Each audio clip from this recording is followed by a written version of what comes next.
পাপ, যেটা কিনা খুবই ছোট্ট একটি শব্দ, কিন্তু এই ছোট শব্দটি কখনো কখনো মানুষের জীবনকে ধ্বংস করতে দিতে পারে। যখন মানুষ নিজের সীমা ভুলে যায়, যখন মানুষ আল্লাহর হুকুমকে অমান্য করে পাপ করার পথে পা বাড়ায়, তখন সেই পাপের ফল শুধুমাত্র তার আত্মার নয়, বরং তার শরীরেও ভয়ঙ্করভাবে প্রকাশ পায়। আজকের এই মুভির গল্পটি এমন একটি মেয়েকে নিয়ে, যে কিনা আল্লাহর হুকুমকে অমান্য করে এমন এক ভয়ানক পাপে লিপ্ত হয়েছে, যেই পাপের ফলে তাকে দুনিয়াতেই ভোগ করতে হয়েছিল জাহান্নামের নামের আযাব। এমনকি তার মৃত্যুর পর কবরেও তার জায়গা হচ্ছিল না। কিন্তু এই মেয়েটি আসলে কি এমন পাপ করেছিল, আর শেষ পর্যন্ত তার পাপের পরিণতি কি হয়েছিল, সেটাই আমরা দেখব আজকের এই ইসলামিক ইন্দোনেশিয়ান হরর মুভিটির গল্পে। তাহলে চলুন ঘুরে আসা যাক কবরেও জায়গা না পাওয়া ভয়ানক এক লাশের গল্প থেকে। তো গল্পটি শুরু হয় ইন্দোনেশিয়ার অনেক ছোট্ট একটি গ্রামে, যেখানে আমরা একটি কবরস্থানে অনেকগুলো মানুষকে দেখতে পাই। তারা খাটিয়াতে একটি লাশ কাঁধে নিয়ে কবর দেওয়ার জন্য যাচ্ছিল। এবার তারা সবাই মিলে লাশটিকে দাফন করছিল। আর এখানে লাশটির দাফনের প্রধান দায়িত্ব ছিল বাহারি নামক একটি ছেলের। এরপর বাহিরি কবরে নেমে যখনই লাশটিকে নামায়, তখন লাশটির চেহারা দেখে বোঝাই যাচ্ছিল যে তার মৃত্যু অনেক ভয়ানকভাবে হয়েছে। এবার বাহিরি যখন লাশটিকে পশ্চিম দিকে ঘুরিয়ে দেয়, ঠিক তখনই সেখানে প্রচণ্ড জোরে বৃষ্টি শুরু হয়ে যায়। তাই সবাই বাহরিকে কবর থেকে উঠে আসতে বলে, কারণ এভাবে বৃষ্টির মধ্যে দাফন কাজ সম্পন্ন করা সম্ভব নয়। কিন্তু উপরে উঠে আসতে গিয়ে বাহিরি সোজা পা পিছলে লাশটির উপরেই পড়ে যায়। আর লাশটিকে সে যখন এবার অনেক কাছ থেকে দেখে, তখন সে অনেক ভয় পেয়ে যায়। এরপর বাহরি সিদ্ধান্ত নেয় যে লাশটিকে সে এভাবে একা ফেলে দিয়ে এখন চলে যাবে না, বরং তার যত কষ্টই হোক না কেন, সেই লাশটির দাফন কাজ সম্পন্ন করে তবেই যাবে। কিন্তু এই লাশটি দাফন করতে গিয়ে বিভিন্নভাবে নানা রকমের বাধা আসছিল, তাই সবাই এই কাজটি করতে বেশ ভয় পাচ্ছিল। তবে বাহারি নিজে দায়িত্ব নিয়ে কোনোমতে দাফন কাজ সম্পন্ন করে আর সবাইকে নিয়ে সেখান থেকে দ্রুত চলে যায়। আসলে বাহারি ছিল অনেক ভালো মনের একজন মানুষ, আর সে অনেক ধার্মিক প্রকৃতির একটি ছেলে ছিল। এবার সেদিন রাতের বেলা দেখা যায় যে সেই লাশটিকে কবর দিয়ে আসার পরও লাশটি কবর থেকে বেরিয়ে আসছে। এবার আমরা আজ থেকে প্রায় 4 দিন আগের ঘটনা দেখতে পাই। সেই গ্রামেরই ছোট্ট একটি বাড়িতে বসবাস করত রত্না এবং তার মা। এই রত্নার কেউ নয়, বরং সেই মেয়েটি যার লাশ পাহাড়ি দাফন করেছিল। তো এ সময় রত্না অনেক বেশি অসুস্থ ছিল, তার পুরো শরীরে যেন একদম পচন ধরে গিয়েছিল। তাই রত্নাকে নিয়ে তার মা অনেক বেশি দুশ্চিন্তায় ছিল। এবার অন্যদিকে আমরা বাহারিকে দেখতে পাই। বাহারি তার গ্রাম থেকে দূরের একটি শহরে একটি গ্যারেজের মধ্যে কাজ করত। তো আজকেও যখন বাহারি তার কাজে ব্যস্ত ছিল, ঠিক তখনই তার কাছে হাসান নামক একটি ছেলে চলে আসে। আর এই হাসান ছিল বাহারের গ্রামের ছোটবেলার বন্ধু। অনেক দিন পর হাসানকে দেখে বাহারি অনেক খুশি হয়, আর সে হাসানের সঙ্গে অনেক গল্প করতে থাকে। তো এখানে আমরা তাদের দুজনের কথোপকথন শুনে জানতে পারি যে বাহারি আসলে গ্রামের অনেক সম্মানীয় একজন উস্তাদ ছিল, অর্থাৎ গ্রামের একজন হুজুর যাকে কিনা সবাই পছন্দ করত। কিন্তু একদিন একটি ঘটনার কারণে গ্রামের সবাই বাহারিকে ভুল বোঝে। এমনকি বাহারির কাছের বন্ধুরাই বাহারিকে পুলিশের হাতে তুলে দেয়। কেউ বাহারির কথাই শুনতে চায় না। আর জেল থেকে ছাড়া পাওয়ার পর বাহারি এখন পর্যন্ত কোনোদিনও আর তার গ্রামে ফিরে যায়নি। আর বর্তমানে সে তার জীবন পরিচালনা করার জন্য দূরের অনেক শহরে একটি গ্যারেজে কাজ করছে। এরপর হাসান এখানে বাহারিকে বলে যে রত্না অনেক বেশি অসুস্থ, তার কি রোগ হয়েছে কেউ বলতে পারছে না। ডাক্তার, কবিরাজ সবকিছুই দেখানো হয়েছে, কিন্তু এতেও কোনো লাভ হচ্ছে না। হঠাৎ করেই তার শরীরে পচন ধরতে শুরু করেছে। এমনকি তার শরীরের প্রত্যেকটি জায়গাতে পোকা বাসা বেঁধেছে। তাই রত্না সারা দিন রাত প্রচণ্ড যন্ত্রণায় চিৎকার করে ওঠে। এত কষ্ট কোনো মানুষের পক্ষে দেখাটাও সম্ভব নয়। আর এখন রত্নার এমন একটি পরিস্থিতি হয়েছে যে এখন তাকে মহান আল্লাহ ছাড়া কেউ বাঁচাতে পারবে না। আর রত্নাকে তার মাই এখন দেখাশোনা করছে। কিন্তু চোখের সামনে সীতার মেয়ের এমন কষ্ট দেখে সহ্য করতে পারছে না। তাই সে হাসানের কাছে এসে অনুরোধ করেছিল, যাতে করে যেভাবেই হোক বাহারিকে সে যেন গ্রামে ফিরিয়ে নিয়ে আসে। কারণ বাহারি যেহেতু অনেক বড় একজন ওস্তাদ ছিলেন, তাই বাহারি হয়তো তার মেয়ের জন্য কিছু একটা করতে পারবে। এজন্য হাসান মূলত আজকে বাহরিকে তার সঙ্গে করে ফিরিয়ে নিয়ে যাওয়ার জন্য এসেছে। কিন্তু এই কথা শুনে বাহিরে কিছুটা রেগে যায়। আর সে হাসানকে বলে যে রত্না এবং সেই গ্রামের মানুষের সাথে এখন আর তার কোনো সম্পর্ক নেই। আর সে ভুল করেও কখনো সেই গ্রামে ফিরে যেতে চায় না, যে গ্রামের থেকে তাকে এতটা অসম্মান করে বের করে দেয়া হয়েছে। তাই হাসান যেন আর কখনো তার কাছে এই ধরনের আবদার নিয়ে না আসে। তবে হাসান বাহারিকে অনেকভাবে অনুরোধ করছিল, যাতে বাহারি একবারের জন্য হলেও গ্রামে ফিরে আসে। আর সে রত্নাকে সাহায্য করে, কিন্তু বাহিরি তার কোনো কথাই শুনতে চায় না। এবার হাসান তার গ্রামে ফিরে যাওয়ার জন্য বাহারিকে শেষবারের মতো অনুরোধ করে যায়, কারণ রত্নার সত্যি তার সাহায্যের অনেক প্রয়োজন। তো বাহারি আবার এখানে হাসানের গাড়ি ঠিক করে দিয়েছিল। এজন্য হাসান খুশি হয়ে তাকে কিছু টাকাও দিতে চায়, কিন্তু বাহারি সেই টাকা নেয় না, বরং সে তাকে সুন্দরভাবে বিদায় জানায়। তবে এখানে এই পুরো ব্যাপারটি দেখতে পায় বাহারের বস, যে কিনা এই গ্যারেজের মালিক ছিল। তো সেই বস এখানে বাহারির কাছে এসে জানতে চায় যে সে লোকটির গাড়ি ঠিক করে দিয়েছে, তাহলেও তার কাছে সে কেন টাকা নিল না? গ্যারেজের জিনিসপত্র কি ফ্রিতে আসে নাকি? কিন্তু বাহারি তাকে বলে তার গাড়িতে তেমন কোনো সমস্যাই ছিল না। ছোট্ট একটি সমস্যা ছিল, যেটা সে হাত দিয়েই ঠিক করে দিয়েছে। কিন্তু তারপরও তার বস তাকে বলে তাতে কি হয়েছে? তুমি তো চাইলে লোকটির কাছে বড় কোনো সমস্যার কথা বলে টাকা নিতে পারতে। তবে বাহারি তখন তাকে বলে ছোটবেলা থেকে আমি সবসময় অন্যায় কাজ থেকে দূরে থেকেছি, আর আমার প্রত্যেকটির দায়িত্ব আমি সঠিকভাবে পালন করেছি। তাই আমার পক্ষে কখনোই এই ধরনের অন্যায় কাজ করা সম্ভব নয়। তবে বাহারের এমন কথা শুনে তার বস তাকে নিয়ে মজা করতে থাকে। আর সে তাকে অনেক তাচ্ছিল্য করে বলতে থাকে জেল খাটা কয়েদির মুখে। কিন্তু এমন নীতি কথা মানায় না। এতগুলো দিন জেল খেটে এসে আমার গ্যারেজে পেয়েছ, আর এখন আমার কাছে ভালো সাজতে চাইছ। এবার সেদিন রাতের বেলায় দেখা যায় বাহারি যখন তার বিছানায় ঘুমোচ্ছিল, হঠাৎ করেই মাঝরাতে তার কানের কাছে একটি কাফন পরা লাশ চলে আসে। আর ঠিক এমন সময় বাহরির ঘুম ভেঙে যায়। কিন্তু সে বুঝতে পারছিল না যে হঠাৎ করে আসলে কি হয়েছে। তার কাছে বারবার মনে হচ্ছে তার সঙ্গে কেউ রয়েছে। তাই বাহারি বিছানা থেকে উঠে আশেপাশে খুঁজতে থাকে, কিন্তু সে কোথাও কাউকে দেখতে পায় না।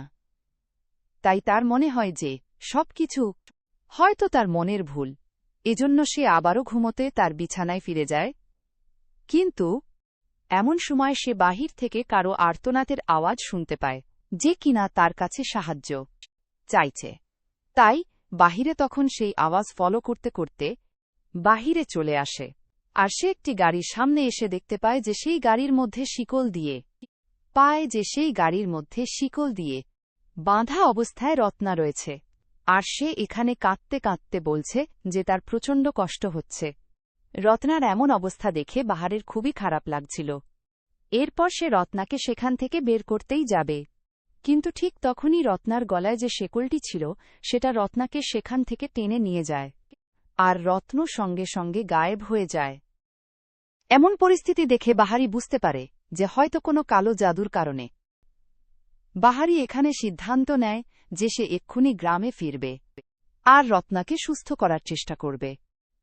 এরপর বাহারি দ্রুততার জিনিসপত্র গুছিয়ে ফেলে, আর সে মধ্যরাতের একটি বাসে করে তার গ্রামের উদ্দেশ্যে রওনা হয়।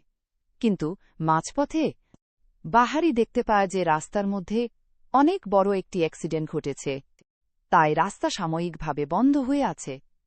অন্যদিকে আমরা রত্না এবং তার মাকে দেখতে পাই। রত্নার মায়ের নাম ছিল হালিমা।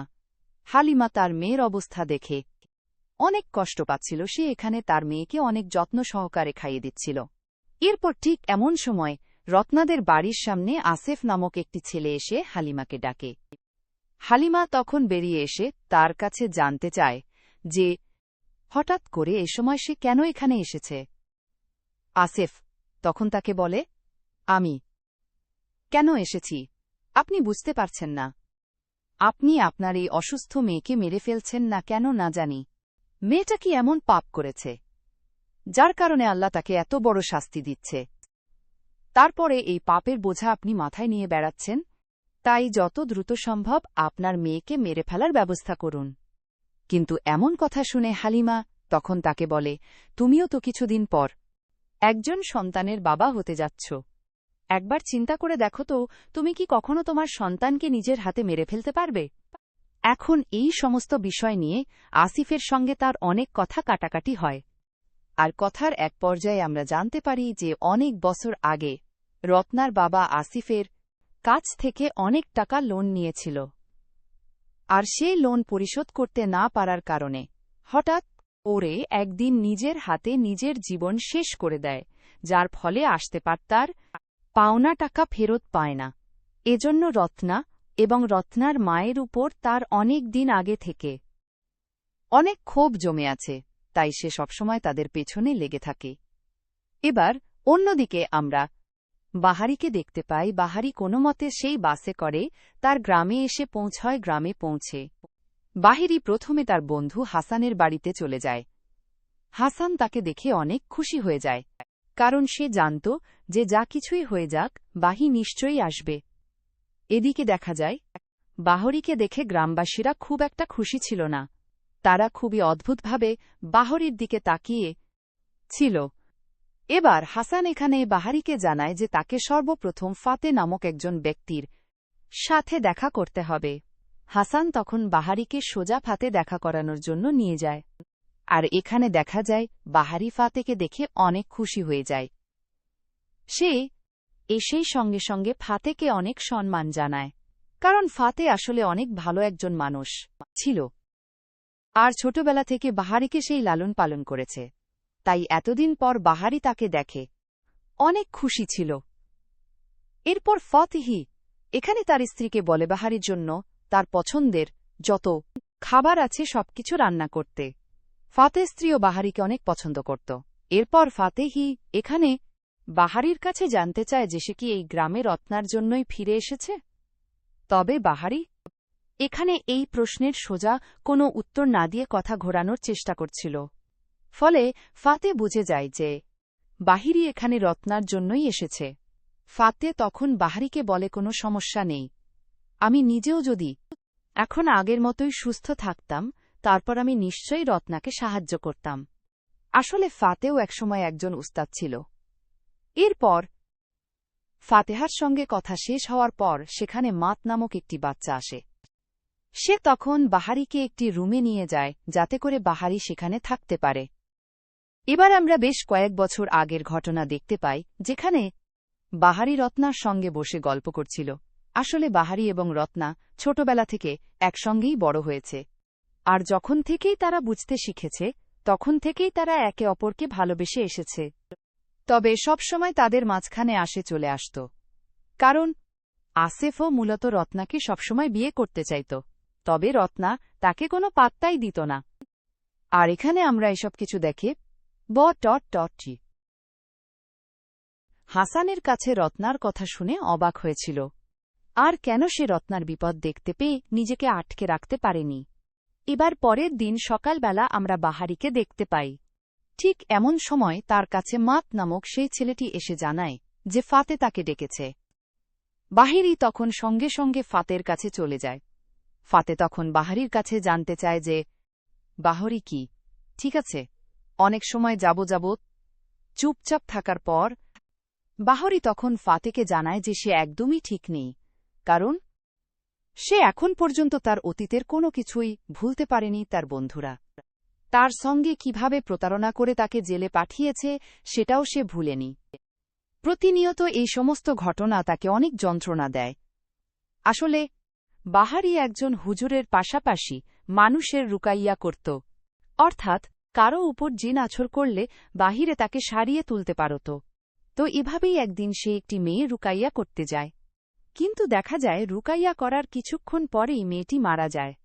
তখন তার বন্ধুরা তাকে ফাঁসানোর জন্য পুরো গ্রামে একটি কথা ছড়িয়ে দেয় যে বাহারি নাকি ইচ্ছে করে সেই মেয়েটিকে মেরে ফেলেছে। এমনকি তার বন্ধুরাই জোর করে তাকে পুলিশের হাতে তুলে দিয়েছিল। এতে করে বাহারের অনেক বছরের জেল হয়ে যায়। আর বাহরির মা এই কষ্ট সহ্য করতে না পেরে বাহারি জেলে যাওয়ার কিছুদিন পরেই মারা যায়। বাহরি তখন সবার কাছে অনেক অনুরোধ করেছিল যাতে করে সে নিজের হাতে শেষবারের মতো তার মাকে দাফন করতে পারে, কিন্তু কারাগার থেকে তাকে এই অনুমতিটুকুও দেয়া হয় না, যার কারণে সে তার মাকে শেষবারের মতো দেখতে পর্যন্ত পারেনি। আর মূলত এই কষ্ট থেকে বাহারি আর কোনোদিনও এই গ্রামে ফিরে আসেনি। এরপর বাহারি এখানে ফাতেকে এটাও জানিয়ে দেয় যে সে আসলে রত্নার জন্যই গ্রামে ফিরে এসেছে। সে রত্নাকে সাহায্য করতে চায়, কারণ সে এখনও চায় যে রত্না ভালো থাকুক। এরপর বাহিরি হাসানের সঙ্গে রত্নাদের বাড়িতে চলে যায়। রত্নার মা হালিমা বাহারিকে দেখে পরে প্রচণ্ড খুশি হয়ে যায়, আর সেইটি অনেক ইমোশনাল হয়ে তাকে জড়িয়ে ধরে, কারণ হালিমা জানত যে এখন বাহারি ছাড়া তাদেরকে সাহায্য করার মতো আর কেউ নেই। এরপর সে বাহারিকে ভেতরে নিয়ে গেলে বাহিরি তার কাছে জানতে চায় যে রত্না এখন কেমন, তার শরীরের কন্ডিশন কি আগে থেকে কিছুটা ভালো হয়েছে। কিন্তু হালিমা তখন তাকে জানায় যে দিন দিন তার মেয়েটার অবস্থা আরও অনেক বেশি খারাপ হয়ে যাচ্ছে, আর এখন তো তার শরীরে একদম পচন ধরেছে। তাকে দেখে মনে হচ্ছে যেন সে একটি পচা গলা লাশ। এরপর হালিমা বাহারির কাছে জানতে চায় যে সে রত্নাকে সাহায্য করতে পারবে কিনা। বাহারি তখন বলে সে তার সর্বোচ্চটা দিয়ে চেষ্টা করবে। এদিকে এমন সময় আবার রত্না সেখানে চিৎকার করে ওঠে। চিৎকার শুনে হালিমা তখন রত্নার কাছে চলে যায়, আর হালিমার পিছু পিছু বাহিরেও এবার রত্নাকে দেখতে আসে। এরপর সে যখনই রত্নার দিকে তাকায় তখন সে নিজেও অনেক বেশি ভয় পেয়ে যায়, কারণ রত্নার পুরো শরীর একদম পচে গলে গিয়েছে, আর তার শরীরের প্রত্যেকটি জায়গাতেই পোকারা বাসা বেঁধেছে। এদিকে রত্নার আর্তনা যখনই বাহিরের কানের মধ্যে আসে তখন বাহিরি কোনোভাবেই এটা সহ্য করতে পারছিল না। তাই সে বাহিরি হাসানের সঙ্গে রত্নাদের বাড়িতে চলে যায়। রত্নার মা হালিমা বাহারিকে দেখে প্রচণ্ড খুশি হয়ে যায়, আর সে অনেক ইমোশনাল হয়ে তাকে জড়িয়ে ধরে, কারণ হালিমা জানত যে এখন বাহারি ছাড়া তাদেরকে সাহায্য করার মতো আর কেউ নেই। এরপর সে বাহারিকে ভেতরে নিয়ে গেলে বাহিরি তার কাছে জানতে চায় যে রত্না এখন কেমন আছে, তার শরীরের কন্ডিশন কি আগে থেকে কিছুটা ভালো হয়েছে। কিন্তু হালিমা তখন তাকে জানায় যে দিন দিন তার মেয়েটার অবস্থা আরও অনেক বেশি খারাপ হয়ে যাচ্ছে, আর এখন তো তার শরীরে একদম পচন ধরেছে। তাকে দেখে মনে হচ্ছে যেন সে একটি পচা গলা লাশ।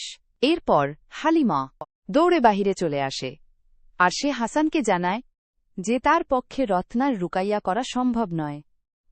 যে মানুষকে সে এতগুলো বছর ধরে ভালোবেসে এসেছে তার এমন পরিণতি সে চোখের সামনে কিভাবে সহ্য করবে। তবে হাসান তখন তাকে বুঝিয়ে বলে, সে তাকে বলে যে সে একমাত্র রত্নাকে সাহায্য করতে পারে, তা না হলে রত্না এভাবে কষ্ট পেতে পেতে মারা যাবে। তাই হাসান তখন বাহারিকে বলে যে সে এখন চলে যাচ্ছে, বাহারি যেন তার কাজ চালিয়ে যায়, রাতের বেলা সে তাকে নিতে আসবে। এই বলে হাসান সেখান থেকে চলে যায়, আর বাহিরিও চলে যায় রত্নার রুকাইয়া করার জন্য। বাহারি আবারও সাহস করে রত্নার সামনে গেলে দেখা যায় রত্না এখানে বাহারিকে চিনতে পারে, আর সে চিৎকার করতে করতে বাহারির দিকে তার হাত বড়িয়ে দেয়। বাহারি তখন রত্নার হাতটি চেপে ধরে, আর সে রত্নার মা হালিমাকে বলে তার জন্য গরম পানি নিয়ে আসতে। এমনকি সে এখানে রত্নাকেও বলে যে সে এখন তেলাওয়াত শুরু হবে। রত্নাও যেন চেষ্টা করে তার সঙ্গে তেলাওয়াত করার জন্য। এরপর বাহিরে তখন সেখানে তার তেলাওয়াত শুরু করে, এতে করে দেখা যায় রত্না যেন আরও বেশি করে চিৎকার করে উঠছিল, তার অনেক বেশি কষ্ট হচ্ছিল। এইভাবে দেখতে দেখতেই একদম সন্ধে নেমে আসে, আর বাহিরে এখনও তার তিলাওয়াত চালিয়ে যাচ্ছিল। এদিকে অন্ধকারের কারণে হালিমা হারিকেন ধরতে যায়, কিন্তু এমন সময় দেখা যায় যে সেখানকার পরিস্থিতি একদম পাল্টে যাচ্ছে। আর বাহারি বেশ ভালোভাবেই অনুভব করতে পারছে যে এখানে হয়তো খারাপ কোনো শয়তান রয়েছে। তাই সে সেখানে অনেক জোরে জোরে আয়াতুল কুরসি পড়তে শুরু করে। আর এরপরেই বাহারি দেখতে পায় যে রত্নাদের ঘরে যে আয়নাটি রয়েছে সে আয়নার মধ্যে সেই শয়তানটিকে দেখা যাচ্ছে, যে কিনা রত্নার উপর আসর করেছে। আর এখানে বাহিরের আয়াতুল কুরসির আওয়াজ শুনতে পেয়ে সেই শয়তানটি এখানে অনেক ছটফট করছিল। এদিকে এ সময় পুরো ঘর একদম অন্ধকার হয়ে গিয়েছিল। এরপর যখনই বাহারির আয়াতুল কুরসি পড়া শেষ হয়ে যায়, তখন পরিস্থিতি কিছুটা শান্ত হয়ে যায়। তবে রত্না এখানে পুরোপুরিভাবে অজ্ঞান হয়ে গিয়েছিল। তাই বাহারি তখন তার মা হালিমাকে ডাক দেয়, কিন্তু হালিমার কোনো সাড়া শব্দই ছিল না। তাই বাহারি তখন নিজেই অন্য রুমে হালিমাকে খুঁজতে চলে যায়। এদিকে রত্না যখন তার রুমে একা ছিল, ঠিক তখনই সেই শয়তান আবারও তার উপর আসর করে। এদিকে বাহারি হালিমাকে পেয়ে যায়। হালিমা তার হাতে একটি মোমবাতি দিয়ে তার সঙ্গে করে রত্নার রুমে চলে আসে। কিন্তু রুমে আসার পর তারা দেখতে পায় সেখানে আর রত্না ছিল না। তাই তারা দুজনেই অনেক দুশ্চিন্তায় পড়ে যায়। এরপর দ্রুত তারা পুরো বাড়ির মধ্যে রত্নাকে খুঁজতে শুরু করে, কিন্তু আশেপাশের কোথাও রত্নার ছায়া পর্যন্ত ছিল না। বাহারি এখানে সূরা পড়তে পড়তে রত্নাকে খুঁজছিল। তবে এমন সময় দেখা যায় যে বাহির ঠিক পেছনেই রত্না চলে আসে সে বাহারির হাতে থাকা মোমবাতিটি নিভিয়ে দেয়। তাই বাহিরি তখন রত্নার মায়ের কাছে গিয়ে আবারও মোমবাতিটি জ্বালিয়ে নেয়। এমন সময় তারা রত্নকে বাহিরে দেখতে পায়। তাই বাহিরি তখন হালিমাকে নিয়ে বাহিরে বেরিয়ে আসে। এরপর যখনই তারা উপরে তাকায়, তখন তারা দেখতে পায় যে রত্না তাদের বাড়ির টিনের চালের উপর বসে আছে। আর রত্না এখানে প্রচণ্ড হাসছে। মূলত এখন রত্নাকে সেই শয়তান পুরোপুরিভাবেই নিজের কবজাতে নিয়েছিল। তাই বাহারি তখন অনেক অনুরোধ করে রত্নকে নিচে নেমে আসতে বলে, কারণ বাহারির বিশ্বাস ছিল যে রত্নাকে শয়তান আসর করলেও এখনও রত্না বেঁচে আছে। তাই সে বারবার রত্নাকে তাদের অতীতের কথা মনে করিয়ে দিচ্ছিল। কিন্তু এতে করে দেখা যায় সেই শয়তান প্রচণ্ড রেগে যায়, আর সে দৌড়ে এসে হালিমার গলা চেপে ধরে। বাড়ি তখন কোনো মতে রত্নাকে তার মায়ের কাছ থেকে ছাড়িয়ে নেয়। আর সে রত্নাকে বারবার বলতে থাকে, রত্না, তুমি আমার সঙ্গে সূরা পাঠ করো, তুমি একদম ঠিক হয়ে যাবে। আমি তোমাকে তখনই সাহায্য করতে পারব যখন তুমি আমাকে সাহায্য করবে। কিন্তু সেই শয়তান তখন বাহারিকে বলে, তুই কি ভেবেছিস রত্না এখনো আমার মধ্যে আছে? রত্ন তো অনেক দিন আগেই মারা গিয়েছে। গ্রামের মানুষেরা রত্নার সঙ্গে যা কিছু করেছে সেই সব কিছুর পরও রত্না কিভাবে বেঁচে থাকবে? এখন এই শরীর শুধুমাত্র আমার। তাই আমার কাছ থেকে দূরে থাকলে তোরই ভালো হবে। কিন্তু বাহারি তার কোনো কথাই শুনতে চাইছিল না। সে আবারও সূরা পড়ে সেই শয়তানকে দমন করার চেষ্টা করছিল। কিন্তু এতে শয়তান প্রচণ্ড রেগে যায়, আর সে সঙ্গে সঙ্গে বাহারির গলা চেপে ধরে তাকে মেরে ফেলতে চাইছিল। অন্যদিকে আমরা ফাতেকে দেখতে পাই। ফাতে খুব ভালো করেই জানত যে বাহারি এখন তার রুকিয়ার কাজ করছে। তাই সে নামাজে বসে মহান আল্লাহর কাছে বাহারির জন্য সাহায্য চাইছিল। এতে করে দেখা যায় বাহারি আবারও নিজের মাঝে শক্তি ফিরে পায়, আর সে আবারও তার পুরো শক্তি দিয়ে সূরা তেলাওয়াত করতে শুরু করে। এরপর যখন তেলাওয়াত করা শেষ হয়ে যায়, তখন দেখা যায় রত্নার শরীর থেকে সেই শয়তান চলে গিয়েছে, আর রত্ন তার জ্ঞান ফিরে পেয়েছে।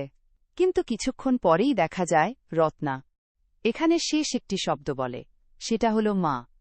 একথা বলে রত্ন সেখানে, আর তার চোখ বন্ধ করে না, এমনকি সে নড়াচড়াও বন্ধ করে দেয়। বাহারি এবং হালিমা এতে বুঝে যায় যে রত্ন আসলে তাদেরকে ছেড়ে চলে গিয়েছে। তারা দুজনেই এতে খুব বেশি কষ্ট পেয়ে রত্নাকে ধরে কাঁদতে থাকে। এবার পরদিন সকালবেলা দেখা যায় রত্নার জানাজা সম্পন্ন করে তাকে দাফন করার জন্য নিয়ে যাওয়া হচ্ছিল, আর রত্নার মৃত্যুতে গ্রামের অনেক মানুষই অনেক খুশি হয়েছিল।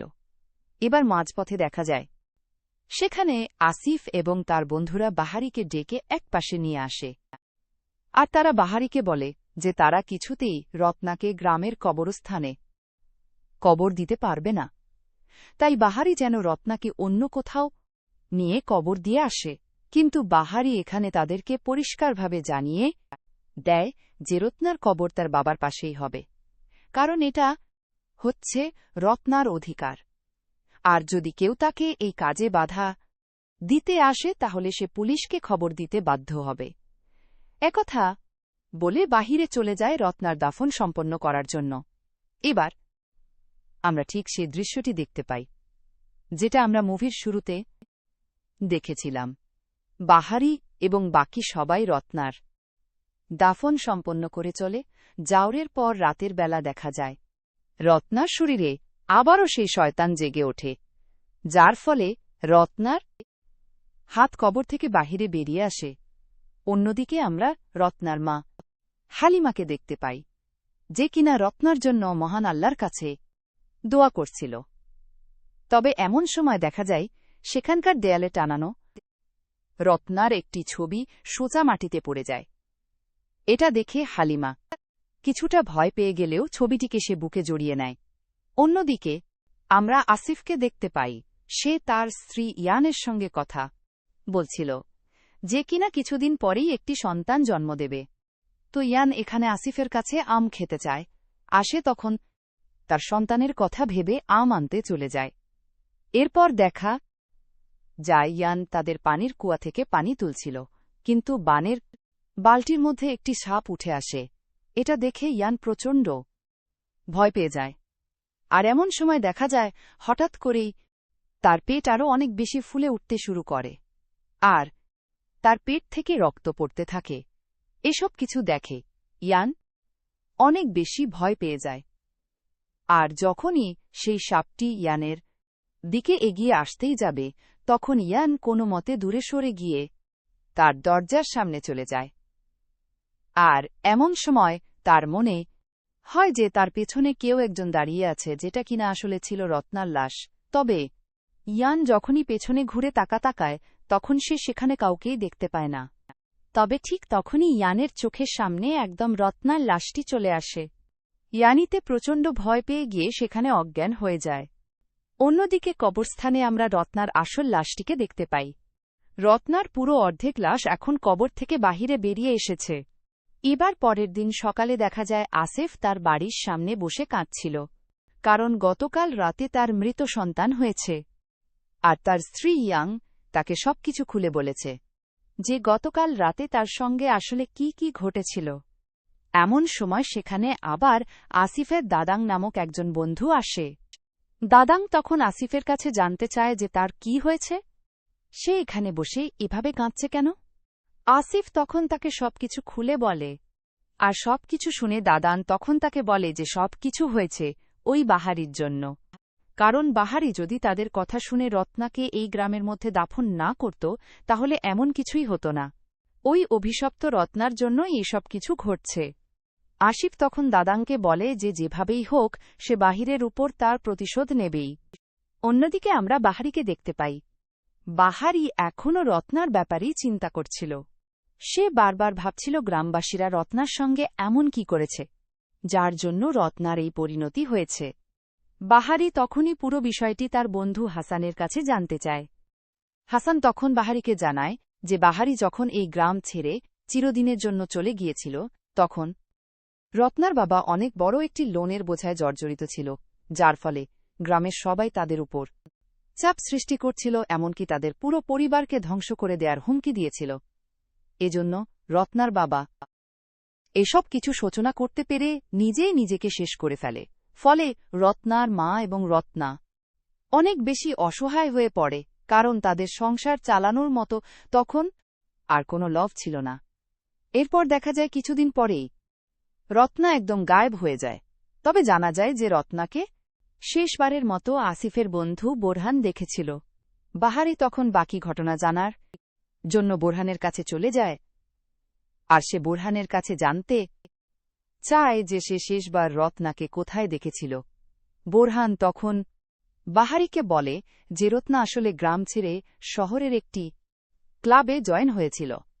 সে সেই ক্লাবে ড্যান্স করত এবং মানুষের মনোরঞ্জন করত, সেই সঙ্গে সে খারাপ কাজ করে টাকা উপার্জন করত, যেটা সে নিজের চোখে দেখেছে। আর এই বিষয়টি যখন পুরো গ্রামের জানাজানি হয়ে যায় তখনই গ্রামের মানুষেরা রত্নাকে ঘৃণা করতে শুরু করে। তবে বাহিরের এখানে এসব কোনো কথাই বিশ্বাস হচ্ছিল না। এবার সেদিন রাতের বেলা বোরহানকে দেখা যায়। বোরহান তার বাড়িতে বসেছিল, কিন্তু ঠিক এমন সময় বাহির থেকে সে কিছু শব্দ শুনতে পায়। তার কাছে মনে হচ্ছিল কেউ তাকে বারবার ডাকছে। তাই বোরহান তখন সেই আওয়াজটির পিছু করতে করতে বাহিরে চলে আসে, আর এক পর্যায়ে নিজের অজান্তে এসে কবরস্থানে পৌঁছে যায়। এখানে দেখা যায় তার আশেপাশে রত্নার লাশটি ঘোরাঘুরি করছিল। তবে প্রথমে বোরহান সেটা বুঝতে পারে না, কিন্তু হঠাৎ করেই দেখা যায় বোরহানের ঠিক সামনেই রত্নার লাশ চলে আসে, আর রত্নার মুখ থেকে বিশাল বড় একটি সাপ বেরিয়ে আসতে থাকে। এটা দেখে বোরহান প্রচণ্ড ভয় পেয়ে যায়, আর সে দ্রুত সেই জায়গা থেকে দৌড়ে তার বাড়ির দিকে ফিরতে শুরু করে। অন্যদিকে আমরা আসিফের দাদাং নামক সেই বন্ধুটিকে দেখতে পাই, যে কিনা রাতের বেলা বাইক চালিয়ে তার বাড়িতে ফিরছিল, কিন্তু বাইক চালাতে চালাতে সে বাইকের গ্লাসের মধ্যে দেখতে পায় যে তার বাইকের পেছনে রত্নার লাশ বসে আছে। তবে ঠিক তখনই তার সামনে রত্নার লাশ এসে দাঁড়িয়ে যায়।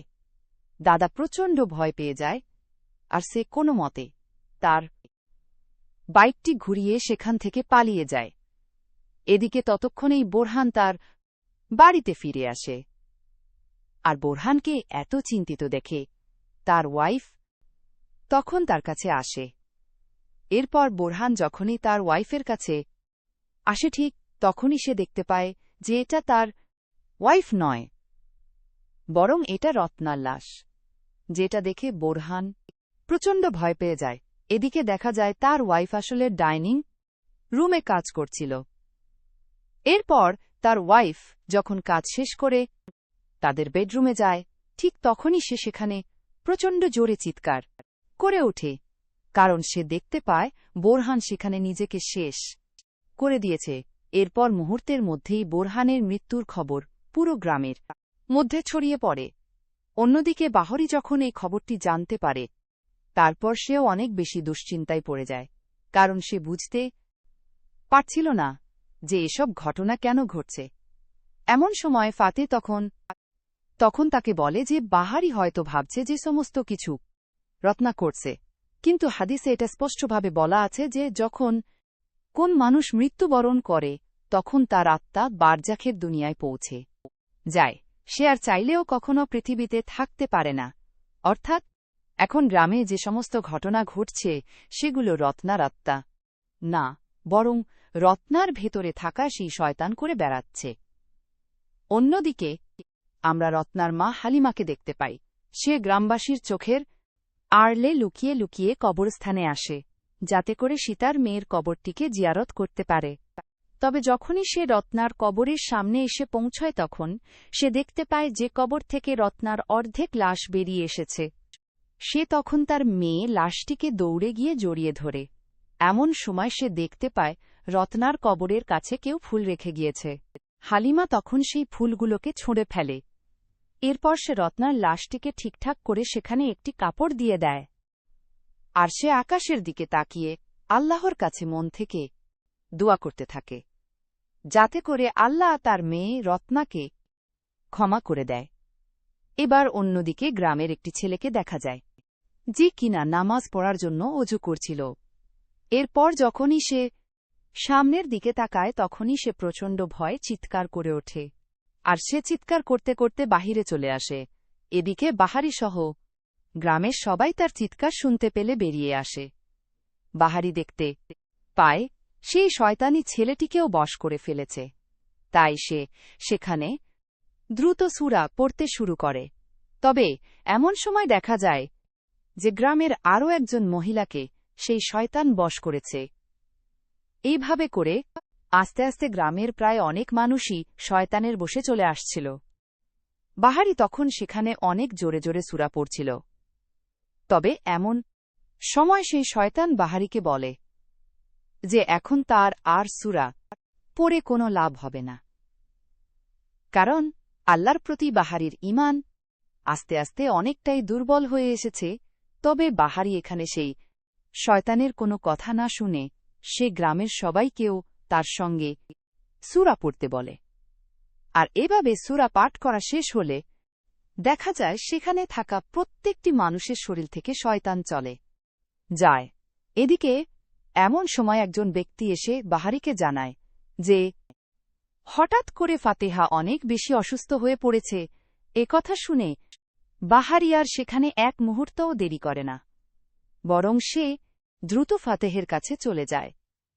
সে দেখতে পায় ফাতে অনেক বেশি অসুস্থ হয়ে পড়েছে, আর সে এখন তার সে সময় গুনছে। এরপর সে বাহারির দিকে তাকিয়ে মৃত্যুবরণ করে। এবার পরের দিন সকালবেলা বাহারি যখন ফাতির জানাজার নামাজ পড়াচ্ছিল, ঠিক তখনই সেখানে আসিফ এবং তার বন্ধুরা কয়েকজন গ্রামবাসীকে নিয়ে সেখানে চলে আসে, আর তারা সবাই মিলে বাহারিকেই গ্রাম ছেড়ে চলে যেতে বলে। এদিকে গ্রামের সবাই যখন এটাই চাইছিল, তাই বাহারিও এখান থেকে চিরদিনের মতো চলে যাওয়ার সিদ্ধান্ত নেয়। এবার সেদিন কবরস্থানে দেখা যায় রত্নার কবর জিয়ারত করার জন্য সেখানে রত্নার একজন বান্ধবী আসে, যার নাম হচ্ছে লিসা। তো লিসা যখনই রত্নার কবরের কাছে আসে, তখন সে রত্নার সে অর্ধেক লাশটিকে দেখতে পায়। এতে সে প্রচণ্ড ভয় পেয়ে গিয়ে সেখান থেকে দৌড়ে চলে আসে, আর সে দ্রুত শহরে ফিরে যাওয়ার জন্য বাসে উঠে পড়ে। তবে বাস ছাড়তে এখনও অনেক সময় বাকি ছিল। এদিকে লিসা এত পরিমাণ ভয় পেয়ে গিয়েছিল যে সে বাসে বসে বসে কাঁদছিল। এমন সময় আবার সেই বাসে ছিল বাহারি, যে কিনা আজ রাতেই গ্রাম ছেড়ে চলে যাওয়ার সিদ্ধান্ত নিয়েছিল। আর বাহারি এখানে লিসাকে এভাবে কাঁদতে দেখে সে তার কাছে জানতে চায় যে সে কেন কাঁদছে।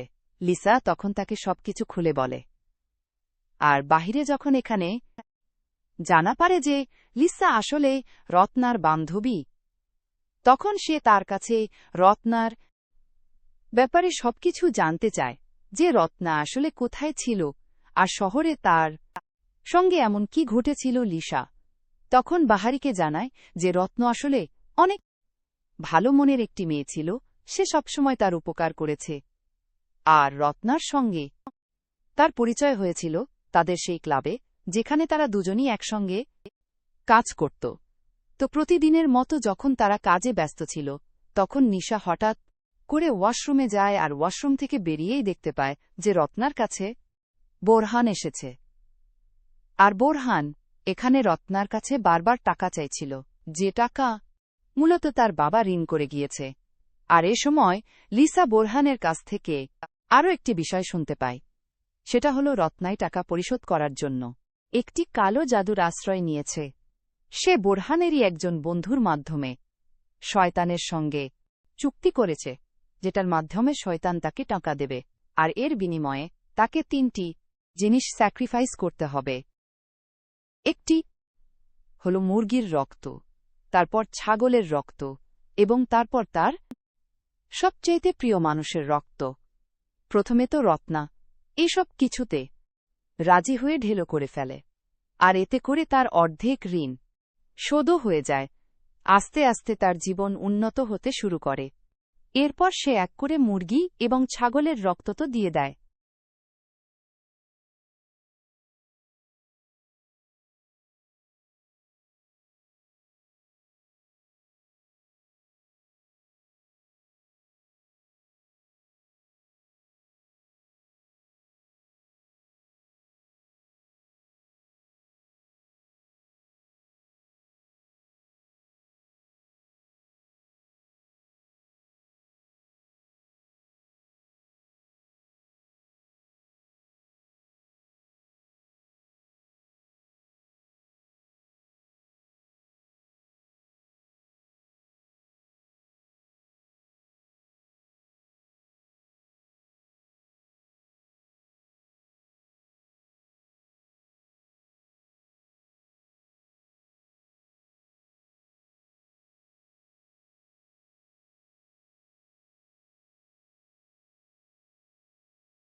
কখনোই তাকে ফিরিয়ে দেয় না। এসব কিছু ভাবতে ভাবতে বাহারি মনে মনে সূরা পাঠ করছিল। এরপর এভাবেই যখন তার সূরা পাঠ শেষ হয়ে যায় ঠিক তখনই তার জ্ঞান ফিরে আসে। এমন সময় দাদম তাকে বলে দিতেই যাচ্ছিল, কিন্তু ঠিক সময় মতো বাহারি তার হাত ধরে ফেলে। এতে করে তাদের দুজনের মধ্যে লড়াই শুরু হয়ে যায়। তবে এক পর্যায়ে বাহারি দাদাংয়ের দিকে আগুন ছুড়ে মারে, যার ফলে দেখা যায় বাড়ির মধ্যে আগুন লেগে যায়। কিন্তু এরপরও দাদাং এখানে বাহারিকে মারার চেষ্টা করছিল, আর বাহারিও এখানে তাকে দমন করার চেষ্টা করতে থাকে। দাদাং তো এখানে বাহারিকে এক পর্যায়ে মেরেই ফেলছিল, কিন্তু সময়মতো বাহারি এখানে তার হাতে বড় একটি কাঠের টুকরো পেয়ে যায়, আর সেটা সে সঙ্গে সঙ্গে দাদাং এর দিকে ছুরি মারলে দাদাং তার মাথায় প্রচণ্ড জোরে আঘাত পায়, ফলে দাদাং সঙ্গে সঙ্গে সেখানে অজ্ঞান হয়ে যায়। এদিকে পুরো বাড়ির মধ্যে যেহেতু আগুন ধরে গিয়েছিল, তাই বাহিরি তখন দ্রুত সেই বাড়ি থেকে বেরিয়ে আসে, আর সে বাহিরে এসে চুপচাপ বসে পড়ে। এদিকে আস্তে আস্তে দাদানসহ পুরো বাড়িটি একদম পুড়ে যাচ্ছিল, আর এমন সময় দেখা যায় বাহারির সামনে কেউ একজন চলে আসে। এরপর বাহারি যখন তার দিকে তাকায় তখন সে দেখতে পায় যে এটা রত্না। তবে রত্ন এবার কোনো শয়তানের রূপে আসেনি, বরং বাহারি এবার রত্নাকে খুব সুন্দর রূপে দেখতে পাচ্ছিল। এখানে রত্না বাহারিকে মন থেকে ধন্যবাদ জানায়, এবং সে তাকে এটাও জানায় যে তার আত্মা শান্তি পেয়েছে। বাহিরি তার জন্য ছোটবেলা থেকেই অনেক কিছু করেছে, এজন্য সে চিরদিন বাহারির কাছে অনেক কৃতজ্ঞ থাকবে। এই বলে সে বাহারির কাছ থেকে বিদায় নেয়। বাহারি এতে অনেক ইমোশনাল হয়ে যায়, আর তার এখানে রত্নার সঙ্গে কাটানো সুন্দর স্মৃতিগুলো মনে পড়তে থাকে। যেই রত্নাকে সে এত বেশি ভালোবেসেছিল, তাকে যে সে এভাবে হারিয়ে ফেলবে সেটা সে কোনোদিন ভাবতেও পারেনি।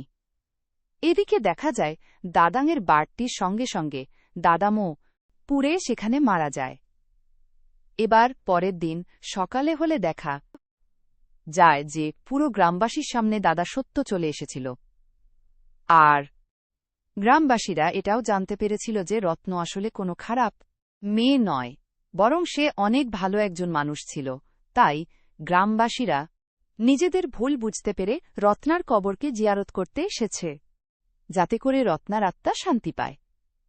এখানে গ্রামবাসীরা সবাই মিলে রত্নার কবরটিকেও সুন্দরভাবে ঠিক করে দিয়েছিল, এবং দোয়ার মাধ্যমে তাকে সবাই সম্মান জানাচ্ছিল। এবার বাহিরের কাছে আসিফের একজন বন্ধু আসে, যে কিনা এসব কালো জাদুর সম্পর্কে কিছুই জানত না। তবে সে যখন এই সমস্ত কিছু জানতে পেরেছিল তখনই সে আসিফের সঙ্গ ছেড়ে দিয়েছিল। তো সেখানে বাহারি এবং হালিমার কাছে মন থেকে ক্ষমা চায়, আর গ্রামের সবাই তাদের ব্যবহারের জন্য বাহারির কাছে অনেক লজ্জিত ছিল। তো এখানে দেখা যায় আস্তে আস্তে গ্রামের সবকিছু একদম ঠিক হয়ে যায়। গ্রামের সবাই মিলে আবারও বাহারিকে তাদের গ্রামের উস্তাদ বানায়। এরপর বাহারির কাছে দুজন পুলিশ অফিসার আসে, আর তারা বাহিরের কাছে তার বন্ধু হাসানের ব্যাপারে জিজ্ঞাসাবাদ করে, কারণ কিছুদিন আগেই হাসান একটি রোড অ্যাক্সিডেন্টে মারা গিয়েছিল। কিন্তু পুলিশের কাছ থেকে এই সমস্ত কথা জানতে পেরে বাহারি এখানে কিছুই বুঝতে পারছিল না যে তারা কোনো হাসানের কথা বলে, কারণ তার বন্ধু হাসান তো গতকালও তার সঙ্গেই ছিল, তাহলে কিছুদিন আগে সে কিভাবে মারা যায়। তাই পুলিশ অফিসার তখন তাকে হাসানের একটি ছবি দেখায়। বাহারি দেখতে পায় যে এটা তো সত্যি সত্যি তার বন্ধু হাসান। বাহারিতে একদম অবাক হয়ে যায়, আর ঠিক তখনই সে বুঝতে পারে যে যেদিন সে প্রথমবার তার গ্রামে ফিরছিল তখন রাস্তায় একটি অ্যাক্সিডেন্ট হয়েছিল, আর মূলত সেই অ্যাক্সিডেন্টেই হাসান মারা গিয়েছিল। আর এতদিন হয়তো তার সঙ্গে হাসানের আত্মাই ছিল, যে কিনা সবসময় তাকে রত্নাকে বাঁচাতে সাহায্য করেছিল। আর এই কারণেই মূলত বাহারি ছাড়া আর কেউ তাকে দেখতেই পেত না। আর গ্রামে ফিরে আসার পর গ্রামের মানুষেরা যখন তার দিক অদ্ভুতভাবে তাকিয়ে থাকত, তখন তারা মূলত বাহারিকে একা একাই কথা বলতে দেখত, এজন্যই তারা তার দিকে অবাক হয়ে তাকিয়ে থাকত।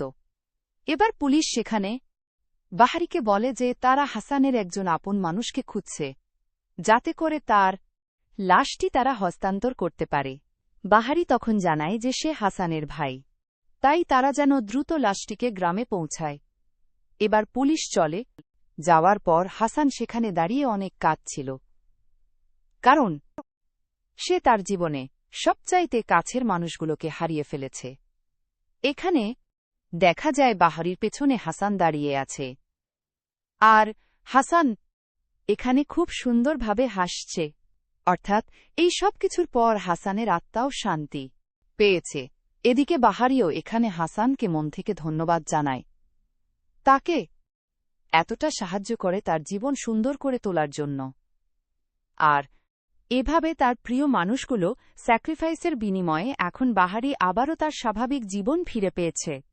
সে এখন গ্রামের সবচাইতে বড় মসজিদের ইমাম, এমনকি এখন সে গ্রামের মানুষের হেদায়েতের জন্য নানা রকম কাজ করে যাচ্ছে।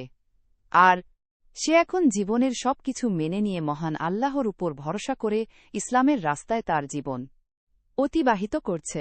বাহারি এখন মনে প্রাণে বিশ্বাস করে যে মহান আল্লাহ হয়তো হাসানকে তার জীবনের হেদায়েত হিসেবে পাঠিয়েছে, কারণ বাহারি পথভ্রষ্ট হয়ে অন্য একটি জীবনে চলে গিয়েছিল। তার ঈমানও অনেক দুর্বল হয়ে পড়েছিল, কিন্তু ঠিক তখনই হাসান তার জীবনে আসার পর আস্তে আস্তে তার আল্লাহর প্রতি ঈমান আরও অনেক বেশি মজবুত হয়েছে, যেটা ছোটবেলা থেকেই তার স্বপ্ন ছিল। তাই সে হাসানের উপর সারা জীবন কৃতজ্ঞ থাকবে। আর এমন একটি সুন্দর এন্ডিংয়ের মাধ্যমে গল্পটি এখানেই শেষ হয়ে যায়।